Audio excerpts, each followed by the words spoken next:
rippling down the side of the ravine like paint dripping on a canvas. I can't help but be overwhelmed by the brilliance of God's creation. You see, what some of you just heard were incredibly creative words from the mouth of a 7th grade poetic bird, but the only word that flashed through Emily's mind 11 years ago from this time was the word nerd. And she was right. I was homeschooled, and I was bright. But her qualms about my social setbacks were obviously no hindrance at all when she was placed in the desk beside mine in Mr. Berg's English class. You see, it's all about perspective. I took her inquiries about the warm-up as an invitation for peer-on-peer education, while she was looking for something a little more straight to the point, or more like straight to the answer.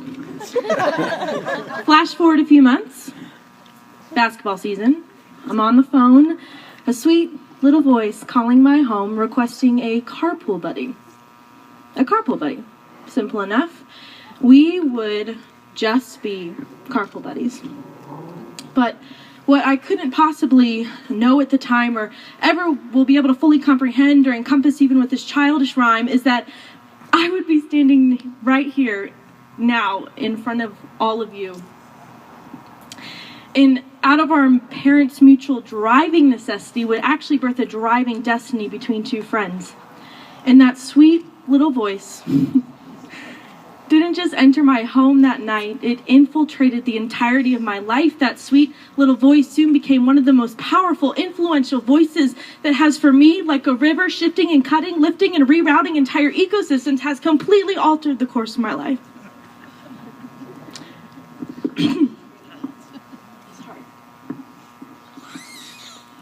Emily, I can't even see where your influence on me begins and ends, where my thoughts are separated, calculated, and forged outside of your shadow, affection, and rapport. And it pains me to say it, because it sounds like a stolen line from a Hallmark card. But I would not be the person I am today if it weren't for you. And I wouldn't want to be the person I am today without you. You're my third sister. It came in a little late. And I love you so much. And then came Justin. Justin Wren. Justin the fighter. Justin the Viking. Justin that hasn't met the overprotective best friend of 11 years, Justin. And I was ready for him. If he showed one sign of inadequacy, one inkling of dishonor towards Emily, just like the inflated egos and toxic intentions of past boyfriends I had pulverized, he would be tapping out soon enough. But alas, Justin, you have proven yourself to be more than a little boy who can shave. In fact, more than that, your beard is a representation of the growth that y'all have made. Not to mention the approval requirement that shall not be named. You know what I mean. But all kidding aside, you two are the perfect representation of the one who shall be named. The one who took all the blame, who was framed and maimed and died to go down to the flames to rise 3 days later and defeat all of our shame.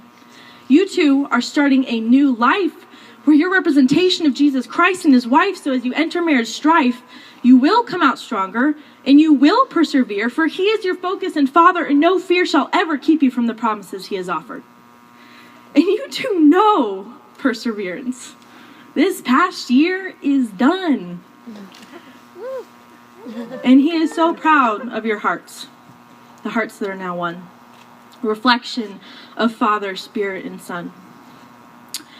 So now, everyone, please cease your eating and get out of your seating. And raise your sangria or coffee or wine. And we'll toast to the couple whose love is divine. I'll pretend I have something. As I read the Lord's blessing, slightly altered so it'll rhyme. May the Lord bless you and keep you. May his smile always greet you. God look you full in the face and make you prosper in his grace. To Justin and Emily, the Beauty and the Beast. Cheers!